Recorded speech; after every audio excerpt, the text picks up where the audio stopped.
N'hésitez pas à liker la vidéo si elle vous plaît et si vous êtes nouveau sur la chaîne, n'oubliez pas de vous abonner et d'activer la notification pour ne rater aucune de nos prochaines vidéos.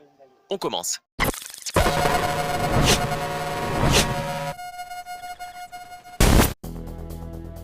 Le cas Ousmane Dembélé commencerait à diviser en interne du côté de Barcelone.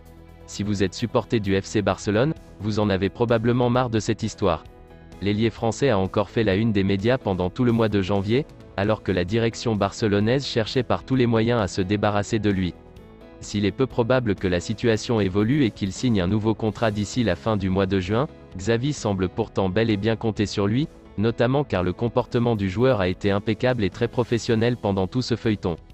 Et comme le rapportent divers médias espagnols comme Marca, les plans de l'entraîneur et de Joan Laporta vis-à-vis de l'ailier tricolore sont complètement différents. L'ancien milieu de terrain souhaite ainsi continuer de l'utiliser comme un membre de son effectif et le faire jouer s'il le considère opportun, pendant que Joan Laporta n'a, selon ses informations, pas vraiment envie qu'il joue.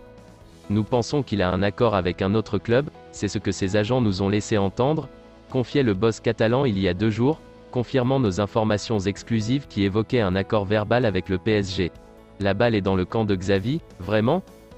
Ah oui, car lors de la présentation d'Adama Traoré mercredi, Laporta en remettait une couche. Pour en revenir à Dembélé, c'est l'entraîneur qui décidera, c'est sa décision. Des propos qui sont considérés comme un coup de pression à Xavi, qui n'aurait pas vraiment le choix. Ce qu'a dit Laporta à Xavi, c'est comme quand une mère dit à son fils, fais ce que tu veux, tu verras. Résumé par exemple mercredi soir le journaliste Santi Jiménez dans l'émission El Larguero de la Cadena Ser. Xavi a dit que laisser Dembélé en tribune n'est pas bon pour l'image du club. S'il change d'avis maintenant, c'est qu'il a baissé son pantalon, expliquait de son côté le journaliste Antonio Romero.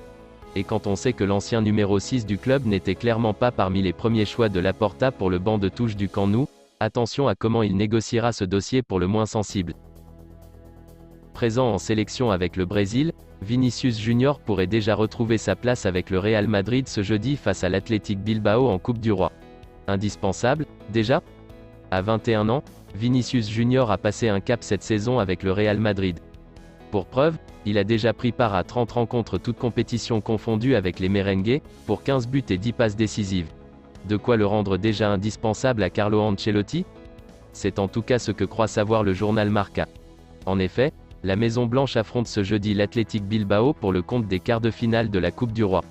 Un choc que manquera Karim Benzema, touché musculairement face à Elche, de quoi pousser le technicien italien à prendre un risque avec sa pépite brésilienne. Si vous aimez la vidéo, n'hésitez pas de vous abonner sur la chaîne et d'activer la notification, pour ne rater aucune des prochaines vidéos.